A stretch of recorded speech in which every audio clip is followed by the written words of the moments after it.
Assalamualaikum warahmatullahi taala wabarakatuh. Salam sejahtera, salam hebat daripada saya buat anda semua yang sentiasa ceria, yang sentiasa bersemangat dalam mencari ilmu.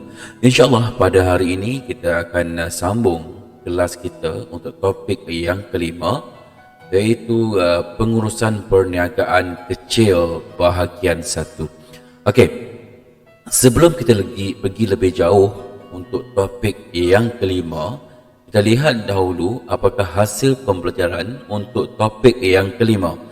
Di mana di akhir pembelajaran nanti anda akan memperolehi 5 perkara. Iaitu yang pertama, anda dapat menyatakan apakah yang dimaksudkan dengan pengurusan perniagaan. Yang kedua, anda dapat memahami faktor pengurusan. Yang ketiga, anda dapat memahami pengurusan sumber manusia.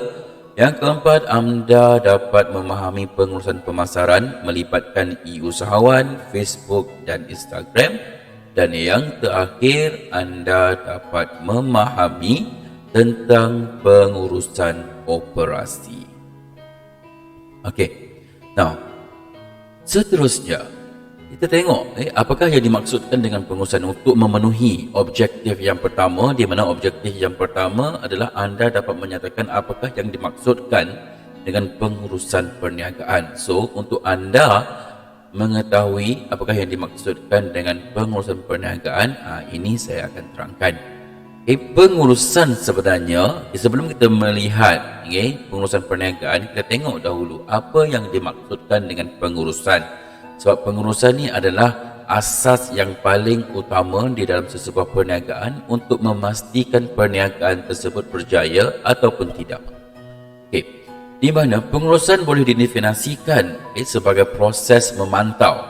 Maksudnya pengurusan ni dia boleh didefinisikan sebagai proses pemantauan, membuat pemantauan dan juga proses penyelarasan bagi sumber-sumber dengan cekap dan berkesan selaras dengan matlamat organisasi. Artinya pengurusan ni dia adalah proses kita membuat pemantauan dan menyelaras. Pantau dan selaras.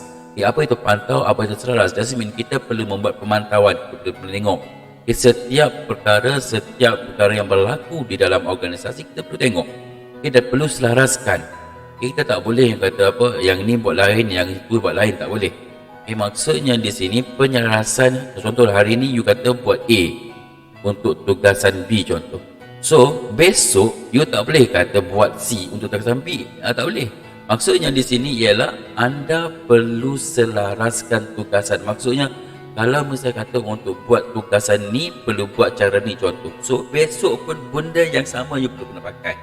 Dan perlu pastikan sumber-sumber tadi perlu diselaraskan dan perlu dipantau dengan cekap. Supaya apa? Supaya tidak berlaku sebarang permasalahan. Dan perlu juga selaras dengan matlamat organisasi. Maksudnya kita perlu tengok apa matlamat organisasi kita. So daripada matlamat organisasi tersebut, kita perlu selaraskan dari segi sumber. Sebelum perlu membuat pemantauan dari segi sumber, barulah pengurusan tadi berjaya. Now, di dalam pengurusan ini terdapat 4 fungsi utama. Kita dapat 4 fungsi utama di dalam pengurusan, iaitu perancangan, mengorganisasi, memimpin dan mengawal. Now, apa itu perancangan? Perancangan ialah merupakan proses di mana pengurus menentukan matlamat yang ingin dicapai dan menentukan tindakan yang paling sesuai untuk diambil. Artinya, fungsi yang pertama di dalam pengurusan adalah membuat perancangan, merancang. Before we do something, we must plan. Sebelum kita buat sesuatu, kita perlu buat perancangan. Sebab itulah kalau tengok di sini, pengurus perlu membuat perancangan. Apakah matlamat yang mereka harus capai? Dan apakah tindakan-tindakan yang paling sesuai perlu diambil oleh mereka untuk pastikan matlamat tadi dapat dicapai. Itu perancangan. Yang kedua, mengorganisasi. Yang mana ianya merupakan proses pengurus menyusun dan mengagihkan sumber-sumber organisasi untuk melaksanakan tugas yang telah ditetapkan agar dapat mencapai matlamat organisasi.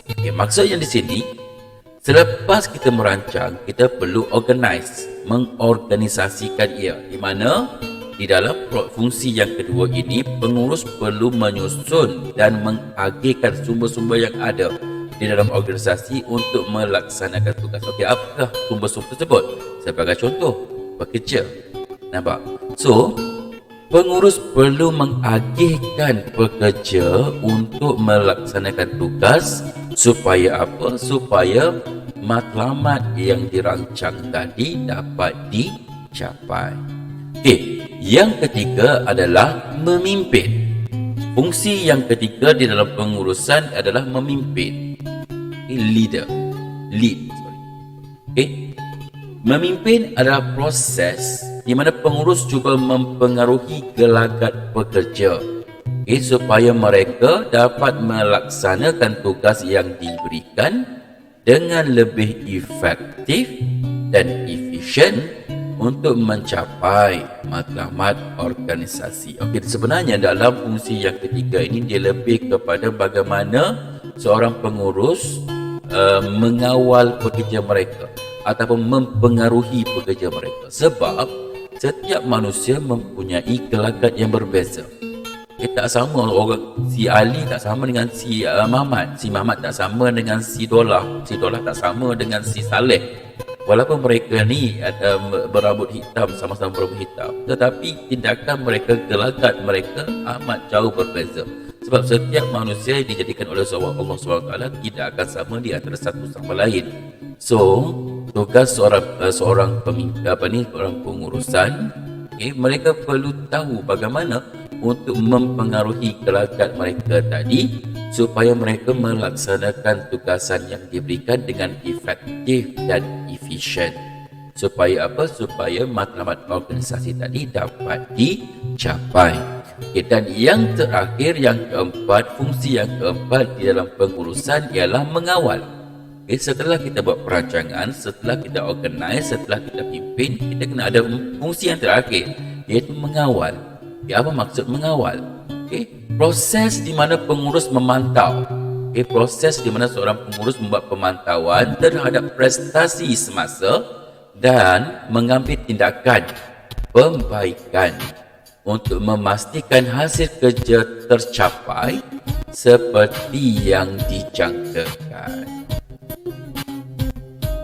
Maksudnya di sini ialah dalam membuat pengawalan ini, seorang pengurus mereka tahu bagaimana untuk membuat pemantauan prestasi. Seorang pengurus perlu membuat pemantauan terhadap prestasi pekerja supaya apa? Supaya kita dapat membuat semakan sama ada pekerja tadi dapat menghasilkan kerja yang seperti mana yang dijangkakan ataupun sebaliknya. Sebab kita sebagai usahawan, kita berada dalam bidang perniagaan, kita tidak mahu mengalami kerugian. So, apa patut kita buat ialah kita perlu mengawal. Kita perlu pantau setiap kerja yang dibuat oleh pekerja kita supaya mereka melaksanakan tugasan seperti mana apa yang telah kita rancangkan ataupun arahkan. Alright, itu 4 fungsi di dalam pengurusan. Seterusnya kita lihat kepada faktor pengurusan. Faktor pengurusan, dia terdapat 2 faktor pengurusan, iaitu faktor dalaman dan faktor luaran. Apa itu faktor dalaman dan apa itu faktor luaran? Faktor dalaman adalah apa yang berlaku di dalam organisasi. Di dalam organisasi, di dalam syarikat, di dalam karangan kita lah. Tetapi kalau faktor luaran ni apa yang berlaku di luar daripada syarikat kita ataupun organisasi kita. Dan ini semua, sama ada faktor dalaman atau faktor luaran, ianya boleh mempengaruhi sesuatu pengurusan yang sedang dilaksanakan. Untuk faktor dalaman terbahagi kepada 5 perkara. Kita melihat kepada sumber manusia, pemasaran, kewangan, kualiti dan juga pelanggan. Yang kedua, faktor luaran, dia terbagi pada 4, iaitu teknologi, politik, ekonomi dan sosial. So dia nampaklah apa yang berlaku secara dalaman itu adalah faktor dalaman, dan apa yang berlaku luar daripada syarikat, luar daripada organisasi, itu adalah faktor luaran. Walau bagaimanapun, sama ada faktor dalaman ataupun faktor luaran, ianya boleh mempengaruhi kepada pengurusan sesebuah syarikat ataupun organisasi. Nah, kita tengok kepada pengurusan sumber manusia. Apa sebenarnya yang dimaksudkan dengan pengurusan sumber manusia? Sumber manusia ditarifkan sebagai sekumpulan kaki tangan dan pekerja yang berkhidmat dalam sesebuah organisasi. Tidak mungkin sebuah organisasi boleh diwujudkan tanpa sumber manusia yang membantu atau mengendalikannya. Maksudnya sumber manusia ni dia adalah sekumpulan kaki tangan ataupun pekerja yang berkhidmat dalam sesebuah organisasi. Maksudnya, kalaulah anda ada 2 orang pekerja, so 2 orang pekerja plus you sebagai pengurus, so anda ada 3 orang pekerja. So 3 orang pekerja itu adalah sumber manusia terhadap syarikat anda, terhadap company anda. Di mana 3 orang ini buat kerja, laksanakan tugasan, berkhidmat untuk organisasi. Dan tidak mungkin sesebuah organisasi tersebut dapat diwujudkan tanpa adanya sumber manusia. Maksudnya organisasi tadi yang dibentuk tadi tidak akan diwujudkan tanpa adanya sumber manusia, tanpa adanya pekerja. Contoh misalnya kata you tak nak pakai pekerja, you nak pakai you seorang je. So kalau you seorang pun dikira sebagai sumber manusia. Kalau anda seorang tak ada, tak akan wujud organisasi tersebut. Betul tak? Itu maksud sumber manusia. Tujuan sumber manusia diwujudkan adalah untuk memastikan bahawa manusia yang diambil bekerja oleh organisasi digunakan dengan cekap dan berkesan, dan mereka berupaya memberi sumbangan kepada pencapaian matlamat organisasi. Maksudnya di sini tujuan kenapa kita wujudkan sumber manusia adalah untuk memastikan manusia tadi yang diambil sebagai pekerja oleh organisasi dapat digunakan sebagai pekerja yang betul-betul cekap dan berkesan. Maksudnya kita boleh menggunakan sepenuhnya terhadap kemampuan yang ada pada pekerja, dan mereka berupaya untuk memberi sumbangan kepada pencapaian matlamat organisasi, untuk mencapaikan matlamat organisasi yang telah dirancang. Sebab itulah sesebuah organisasi ini tidak akan diwujudkan dengan adanya sumber manusia. Sebab apa? Sumber manusia inilah yang akan membantu sesebuah organisasi untuk mencapai matlamat yang telah dirancang. Kita tengok pula fungsi dan aktiviti yang dijalankan oleh Jabatan Sumber Manusia. Ianya terdapat 10 fungsi dan 10 aktiviti yang dilaksanakan oleh Jabatan Sumber Manusia atau bahagian sumber manusia. Fungsi yang pertama adalah perancangan dan pengrekrutan. Di mana perancangan dan pengrekrutan ini, aktiviti yang dilaksanakan ialah menjalankan temuruga, pengrekrutan dan ujian. Maksudnya kita buat temuruga, kita rekrut orang baru, dan kita buat ujian sama ada pekerja tadi sesuai ataupun tidak untuk menjawab jawatan yang akan diberikan kepada mereka. Itu yang pertama. Yang kedua, fungsi yang kedua adalah latihan dan pembangunan. Setelah kita dah mengambil pekerja, kita perlu buat latihan dan pembangunan. Supaya apa? Supaya mereka boleh menyesuaikan diri mereka dengan keadaan semasa di dalam syarikat tersebut. Walaupun dia dah bekerja 10 tahun, dia dah ada pengalaman 10 tahun, tapi bila dia masuk di tempat kita, dia tak akan sama dengan environment tempat asal dengan tempat baru. So kita perlu buat latihan dan pembangunan.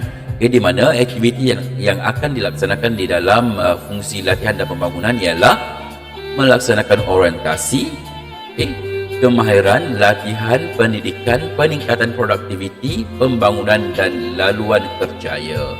Maksudnya di sini Jabatan Sumber Manusia perlu melaksanakan aktiviti menyesuaikan diri mereka orientasikan dia, memperkenalkan tentang jabatan, memperkenalkan apa fungsi-fungsi, apa kaedah-kaedah yang perlu mereka laksanakan dan sebagainya lah. Dan kita perlu membuat peningkatan produktiviti kerja dengan meningkatkan kemahiran mereka, memberi latihan, memberi pendidikan, dan yang paling utama perlu membuat ataupun melaksanakan laluan kerjaya ataupun career path untuk pekerja tersebut. Maksudnya kita perlu rancang lah, untuk 5 tahun yang pertama apa dia punya kerjaya, dan 5 tahun selepas itu apa kerjaya mereka dan sebagainya. Yang ketiga, fungsi yang ketiga adalah pampasan, iaitu mentadbir gaji dan upah, menyediakan faedah dan allowance, bonus, penghargaan dan pujian, pampasan eksekutif, penilaian pekerjaan dan struktur pampasan. Maksud pampasan ni adalah kita memberi gaji kepada pekerja, kita memberi upah kepada pekerja, kita memberi bonus kepada pekerja, kita memberi allowance kepada pekerja. Itu adalah pampasan. Right. Yang keempat adalah prestasi. Mengurus prestasi berbentuk piawaian prestasi, tindakan pembetulan, kaedah penilaian, temu bual prestasi. Artinya, yang ini prestasi ni dia berada, kalau kita ingat tadi, kalau ingat balik, dianya berada di dalam fungsi pengurusan yang ketiga, iaitu pengawalan. Betul. That mean daripada sini kita perlu melaksanakan penilaian prestasi pada pekerja, sama ada mereka melaksanakan tugas seperti mana yang dirancangkan atau sebaliknya. Dan setelah kita membuat penilaian prestasi, kita tak boleh berhenti sampai di situ saja. Of course lah, kita kena beri sesuatu kepada pekerja yang cemerlang. Nampak? Tapi kalau pekerja yang memberikan prestasi yang tidak bagus, takkan kita nak tengok saja. Of course kita kena buat pembetulan. Itu adalah tindakan pembetulan. Right? Now seterusnya, fungsi yang kelima adalah kemudahan. Di mana aktiviti yang dilaksanakan oleh Jabatan Sumber Manusia adalah memberi insurans, pengurusan cuti, plan persaraan, pembahagian keuntungan dan sebagainya. And then seterusnya, perkhidmatan pekerja, program bantuan pekerja, pemindahan pekerja dan perkhidmatan. Dan rekod peribadi, sistem maklumat, rekod tentang pekerjaan. Maksudnya rekod peribadi ialah setiap rekod pekerja tadi perlu disimpan dan perlu dipantau oleh sumber manusia untuk melihat dari segi prestasi, dari segi cuti dan sebagainya. And then pekerjaan dan hubungan komuniti atau masyarakat. Pekerja dan hubungan komuniti, kajian sikap, hubungan pekerja, pemantauan peraturan dan polisi dan sistem undang-undang dan undang buruh. Yang seterusnya keselamatan dan kesihatan, dan yang terakhir adalah perancangan strategik. Untuk lihat pula kepada cabaran pengurusan sumber manusia. Terdapat 3 cabaran yang perlu dilalui oleh pengurusan sumber manusia, iaitu perubahan teknologi, perubahan trend pekerjaan, dan juga yang ketiga, buruh asing. Perubahan teknologi. Perubahan teknologi memerlukan pekerja yang lebih berpengetahuan yang boleh memberi bantuan pihak pengurusan untuk mengesan dan menyelesaikan masalah serta membuat keputusan tentang bidang kerja mereka. Maksudnya dari segi perubahan teknologi ini, ianya boleh memberi satu cabaran kepada pengurusan sumber manusia. Sebab kenapa? Setiap kerja, setiap bidang tidak akan sama dengan bidang sebelumnya sebab berlakunya perubahan teknologi. So, sumber manusia perlu mencari jalan bagaimana untuk menyesuaikan keadaan kepada teknologi yang terkini. Yang kedua, perubahan trend pekerjaan, di mana pihak pengurusan perlu mencari kaedah yang bersesuaian dengan perubahan semasa dalam dunia pekerjaan. Maksudnya, sumber manusia ni dia kena tahu, dia kena alert. Apakah trend pekerjaan semasa? Sebagai contoh, kalau dulu orang perempuan tak bekerja, tapi sekarang orang perempuan boleh bekerja. So, sumber manusia perlu membuat kajian. Apakah sebenarnya yang perlu diselesaikan untuk orang wanita? Contoh mungkin 60 hari cuti sebab dia bersalin dan sebagainya. So mereka perlu membuat perubahan pekerjaan. Dan yang ketiga adalah buruh asing. Buruh asing ni adalah bagi sektor-sektor yang memerlukan pekerjaan daripada orang asing. So mereka perlu melihat apakah sebenarnya syarat-syarat yang perlu dipatuhi oleh syarikat untuk pastikan pekerja asing tadi dipatuhi dari segi undang-undang untuk mengelak daripada tindakan perundangan. Okey, untuk pengurusan pemasaran kita akan sambung the next class insya-Allah pada hari Selasa nanti. Jumpa lagi. Sebelum itu ada beberapa soalan yang perlu anda selesaikan, yang perlu anda jawab, iaitu yang pertama, saya hendak anda uraikan 4 fungsi pengurusan. 4 fungsi pengurusan, uraikan 4 fungsi pengurusan. Soalan yang kedua, saya hendak anda nyatakan 5 fungsi sumber manusia. 5 fungsi sumber manusia. Right? So jumpa lagi di lain hari insya-Allah. Sama-sama jaga kesihatan supaya COVID-19 tidak berlarutan di negara Malaysia. Selamat berpuasa. Assalamualaikum.